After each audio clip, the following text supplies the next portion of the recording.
Oiê! Aqui é a Ana Paula e você está no podcast Sherlock Holmes. Bom, essa quarentena tem sido surpreendente para muita gente. E pelo que eu tenho percebido, principalmente com relação a trabalho. Eu ouvi muita gente falando esses dias sobre a idealização do trabalho em casa, entre outras idealizações do tipo, eu achei que não trabalhar seria bom. Bom, e eu tô vendo que as pessoas estão comentando agora justamente que querem voltar para o escritório, assumindo que trabalhar, fazer as tarefas do dia a dia numa rotina é necessário. Trabalho é um mal necessário? Olha, eu tô achando que agora tem muito mais gente reconhecendo que ele é um bem necessário. Um muito bem necessário. Trabalho nunca foi um mal necessário. E é sobre isso e alguns detalhes que a gente vai conversar hoje. Nós vamos resenhar, ou melhor, resumir um pouco das duas coisas. O livro Como Integrar Fé e Trabalho, do Timothy Keller. Quem me segue no Instagram, eu falei muito sobre ele. É um livro que me surpreendeu bastante. Eu fiquei muito feliz de ter lido nesse momento da minha vida. E vai ter pouco mérito meu nesse episódio, gente. Aqui ou ali tem uma pitadinha do que eu acho, né? Algo que eu quis acrescentar. Mas hoje a palestrinha vai ser só minha voz, mas não é minha. Ela é do Keller mesmo. Vou basicamente resumir para vocês pontos do livro numa estrutura que eu acho que vai ser bem fácil, bem rápido pra gente aqui. Inclusive, eu já quero deixar a minha indicação aqui desse livro como um livro excelente para você estudar em grupos. Durante a minha leitura toda eu percebi que ele com certeza é um livro muito bom para discipulados, grupos de leitura. E assim, mesmo que o seu grupo não seja de pessoas mais velhas que já trabalham, sabe? Porque trabalhar é aquilo que você faz, ou seja, mesmo que seja um grupo de estudantes, pessoas que ainda estão no ensino médio ou na faculdade, certamente vai ser um livro muito útil também para ajudar na escolha da profissão, a pensar onde colocar os dons que Deus nos deu. Encorajo você também a ler meu texto no Voltemos ao Evangelho, que se chama Trabalho com Crentes e com Descrentes. Tem diferença? E lá mesmo nesse texto você já vai encontrar links para os sermões de Eclesiastes, do pastor Emílio, que também são sermões assim excelentes que tratam mais outros detalhes sobre isso de trabalho. Muito bom, e eu sou aquela pessoa que já decorei as falas dessas pregações de tanto que eu escutei. E é isso, esse livro do Keller, esse grande especialista em idolatrias, vai nos mostrar que o trabalho e as nossas expectativas para o trabalho e para a nossa profissão e para o que a gente quer ser revela muito dos nossos ídolos. Para que trabalhamos? Como escolhemos a nossa faculdade e o nosso emprego? Não há vergonha em admitir que você escolheu a faculdade para fazer o que te faz feliz? Ou aquela que dá dinheiro? Ou aquela que a família mandou mesmo, né? É. Vale também admitir que na maioria das vezes, na escolha de onde trabalhar, o que conta em primeiro lugar, no topo da lista, é o salário, né? Eu sei. Esse livro do Keller vai ajudar muito a ajustar nosso coração do que é o trabalho de fato para se alinhar ao que a Bíblia diz sobre o trabalho, como Deus planejou o trabalho. E, em resumo, ele nos mostra, ele explica que o trabalho deve ser visto principalmente como um ato de amor e serviço. Essas duas coisas têm que estar sempre na nossa mente quando a gente pensar em responder as perguntinhas que eu falei agorinha. Amor e serviço. Servir a Deus e ao nosso semelhante com os nossos dons e talentos. o Keller fala que todo trabalho é uma forma de amar a Deus, que nos salvou gratuitamente, e se torna também uma forma de amar ao próximo. Será que foi assim que você pensou sobre seus dons e talentos? Foi pensando em como servir que você escolheu a sua profissão? Acho que eu também não. Mas graças a Deus, sabemos que Deus é soberano sobre as nossas vidas e Ele vai nos usar, Ele nos usa segundo o seu propósito, apesar de nós, né? Claro que sempre nós vamos colher as consequências pelos nossos erros, inclusive os de propósito, mas os planos de Deus não serão frustrados. E eu espero que essa nossa conversa e você lendo esse livro, buscando pensar o trabalho da forma como Deus quer que você pense o trabalho, te ajude também a redirecionar o coração, a se arrepender e a mudar de pensamentos e de atitudes com relação ao trabalho ou à escolha da sua profissão. Logo no comecinho do livro, eu não posso deixar de citar que Keller fala de Tolkien, mostrando que ele acreditava que Deus nos dá os talentos e os dons para a gente fazer pelos outros o que Ele deseja fazer por nós e por nosso intermédio. E foi pensando nisso que você escolheu sua profissão? É pensando nisso que você vai numa entrevista de trabalho? É com esse objetivo que você acorda todos os dias para ir trabalhar? Gente, o trabalho não é um mal necessário. Em primeiro lugar, a gente tem que explicar, lembrar, né, que Deus trabalhou por puro prazer e alegria. O livro coloca que o trabalho não poderia ter tido um início mais glorioso. E eu lembrei também do sermão do pastor Emílio, que eu comentei, chama Dando Trabalho. Ele fala que o trabalho de forma alguma é fruto da queda, porque muitas vezes a gente reproduz isso, né? Ou escuta falar que o trabalho, que no paraíso não havia, não terá trabalho, mas o trabalho ele já existia antes e era algo belo e útil que Deus nos deu, como o pastor Emílio coloca na pregação. Ele fala também que a ordem de cultivar e guardar o mundo é anterior à queda. Mas é claro que a queda, né, transforma todas as coisas de uma forma ruim e faz com que aquilo que era recompensador se torne tenso, né? O trabalho é uma necessidade humana básica. Eu acho que a gente está percebendo isso nessa quarentena. É tão necessário quanto beleza, descanso, alimento, oração. Deus nos manda trabalhar 6 dias e descansar 1.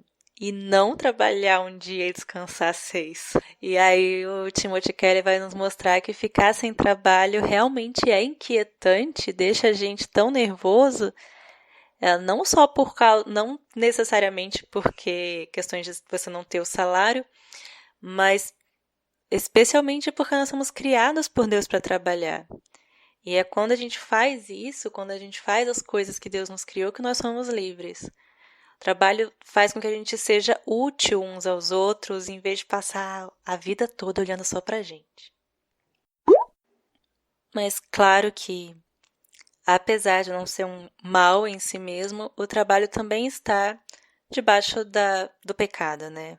Por isso que no trabalho a gente tem sofrimentos, tem conflitos com as pessoas do trabalho, tem injustiças, tem cansaço, muito cansaço. E o alerta que o livro traz é que a gente tem que estar preparado mesmo para essas frustrações. Mesmo que a gente esteja na profissão certa, sempre vai ter problema. Eu acho muito importante ressaltar isso, porque muitas vezes a gente está sofrendo frustração no trabalho e começa a colocar na cabeça de que estamos no trabalho errado, né? Que estamos na profissão errada. Não é isso não está me fazendo feliz. Bom, e não vai. Não é esse o objetivo. Mas isso eu vou deixar para quando você for lá no meu texto, que eu falei do Voltamos ao Evangelho, e você pegar os links do sermão e você vai ver certinho o pastor falando sobre isso. O fato é que o livro traz pra gente que a tendência natural do orgulho é fazer com que a gente pegue o trabalho e faça com que ele seja aquilo que vai tornar a gente diferente dos nossos semelhantes. Mostrar para o mundo que a gente é especial, provar que a gente é especial. E quando eu digo trabalho, é trabalho e o estudo que a gente faz, se você está trabalhando, se você está estudando para alguma coisa. O nosso orgulho faz com que a gente veja isso como um alvo, ou principalmente o alvo de ganhar mais dinheiro. Quantas vezes você já se pegou no discurso de que está indo para o trabalho X ou Y para ganhar mais? E só. Te perguntam e, bom, é só isso que você tem para responder. Esse é o problema de todos os corações. O trabalho ele se torna egoísta. E você tá, como diz Keller, tá entendendo o mundo totalmente errado se você tá achando que a vida gira em torno da sua autorrealização, da sua satisfação pessoal e não do amor de Deus. Keller fala pra gente, né, que o Evangelho ensina que o significado da vida é amar a Deus e ao próximo. E o princípio operante é o serviço. Em várias áreas, o autor vai mostrar pra gente que Jesus quer moldar nosso trabalho e para isso é necessário que a gente considere os ídolos, tanto nosso quanto da cultura do nosso trabalho, da nossa profissão. O fato é que o pecado ele está enraizado e nós temos que lembrar que mesmo naquele trabalho explicitamente cristão ou numa cultura cristã sempre vão haver discursos idólatras. E a gente tem que lembrar também que por causa da graça comum, até os trabalhos e culturas que são explicitamente não cristãos vão trazer testemunhos da verdade de Deus. Foi o que eu conversei no texto do Voltemos ao Evangelho sobre a diferença de trabalhar com crentes e descrentes. Querendo saber mais sobre isso, lê lá. E aí, o que o Keller traz pra gente no livro é que, de fato, redimir totalmente o trabalho é uma ingenuidade. Mas a gente vai trabalhar com satisfação, mesmo nas limitações desse mundo, porque a fé cristã nos oferece um conceito novo de trabalho, de serviço a Deus em amor e cuidado com o mundo. Então eu separei algumas perguntas para a gente conversar e responder baseado no livro. Por exemplo, a Bíblia ela nos guia na escolha da nossa profissão? Keller responde muito sabiamente que se a gente tem o luxo de ter tantas opções, a gente tem que escolher um trabalho que a gente possa realizar com qualidade dentro das nossas capacidades e dons que Deus nos deu.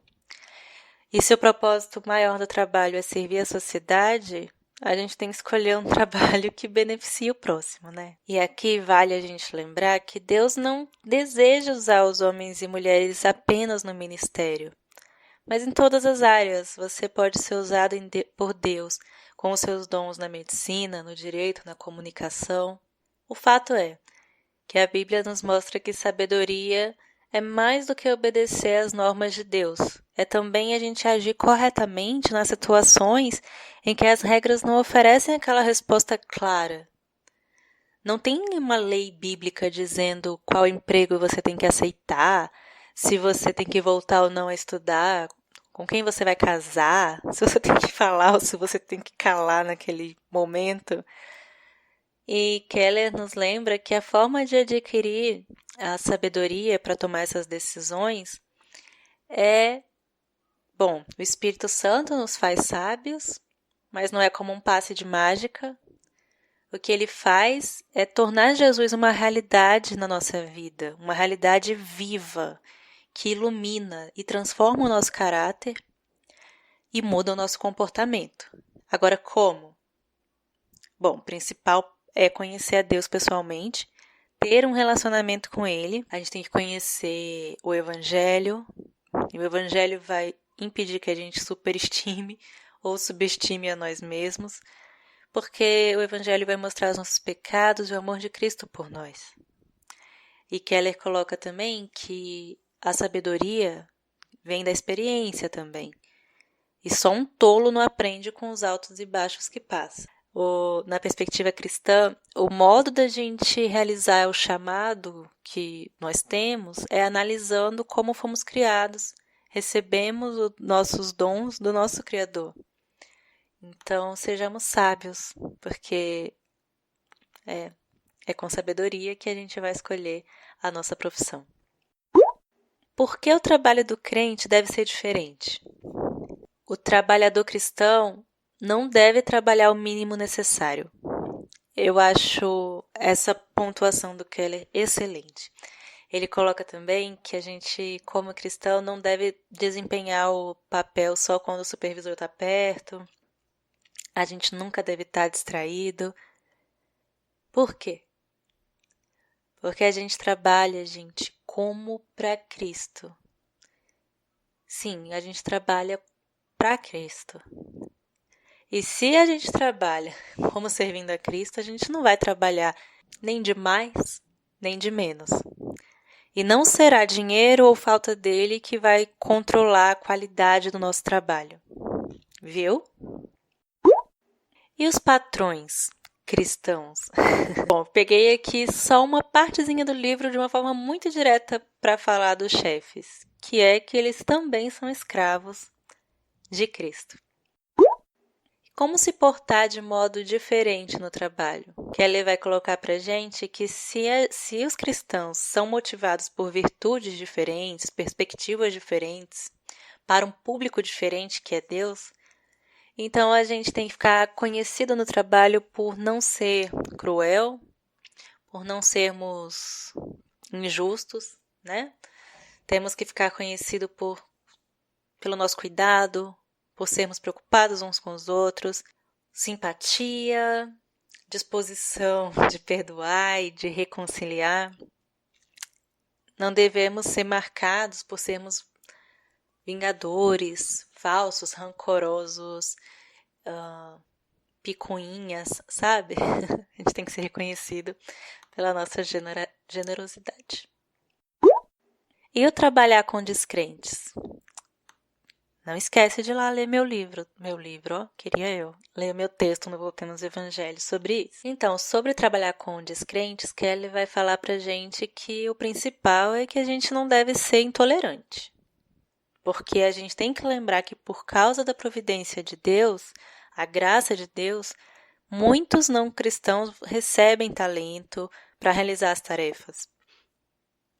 Então, a gente tem que respeitar e tratar as pessoas de outras crenças como parceiros de trabalho.